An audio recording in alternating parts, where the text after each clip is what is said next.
Alright, so we're going to do a quick flat plane full rant on infotainment systems.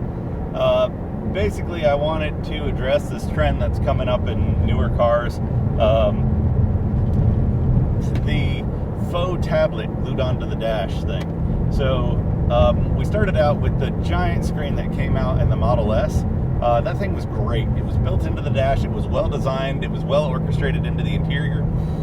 And it looked great. And then the follow-up to try to get the same size thing in a much smaller car, they did the kind of glued-on tablet look. And even, I mean, at the size that that screen is, I can understand having to go to the glued-on tablet look with that one. But because the Model 3 has the glued-on tablet look in every car, a lot of lower-end cars are now doing the same thing. So you get a car that has a 7-inch or a 10-inch LCD screen that has this little tacked-on tablet onto the dash, and it looks awful. It's just lazy design, in my opinion, at this point.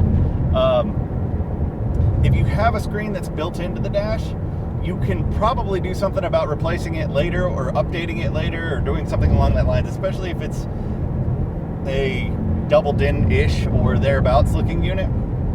So you could probably get an adapter console plate or something to make it fit in other cars or to upgrade it later.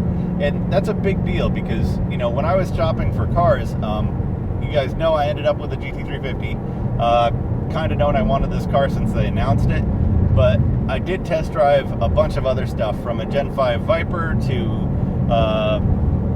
like 996, 997 era, 911 turbos.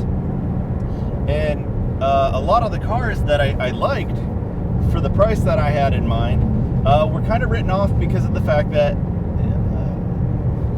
I mean, they were old, so they had some rattly things and stuff like that on the interior, but the other part is that they had dated infotainment systems, and I'd rather not have an infotainment system than have one that's, you know, like a 3.5 by 3.5 inch screen that you can't hardly navigate. I'm looking at you, M5 and 996. E39 M5 and 996 turbo. So those kind of things were huge, just write-offs for me, because I'm not even going to address that. So in getting this car, I didn't even know if I really wanted the infotainment system, but let's face it, with all 2017 and newer cars having backup cameras, what's the point in having a backup camera if you have to look at a little tiny screen to see it?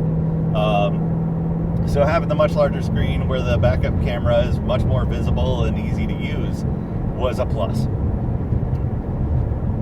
Going through with that, following up with all of this, putting it all together and tying it back to this thing that now you get like these, I think Toyota has a couple, Kia has a bunch, Hyundai has a bunch of these screens. They're not even that large of screens. They're 7, 8-inch tablet-y looking things that are just tacked onto the dash, in the middle of the dash, without trying to tie it into the interior. I think even the new Supra has it like that.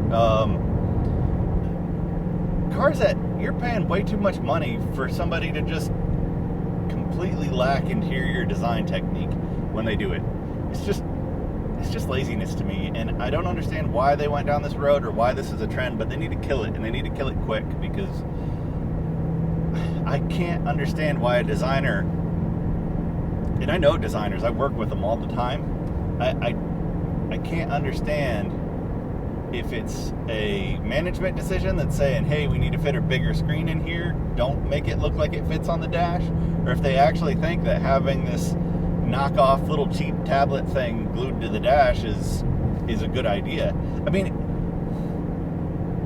if it was a real tablet, if they could find a way to meet safety ratings so that you didn't have a tablet fly off and hit you in the face if it was removable, that would be awesome, because then what I'm talking about with having a double din replacement option to update and upgrade a stereo, you wouldn't even need that. You could just take the whatever, Galaxy, whatever, iPad, whatever that they made so it fit into the dash and update it to the newer one. That would be amazing.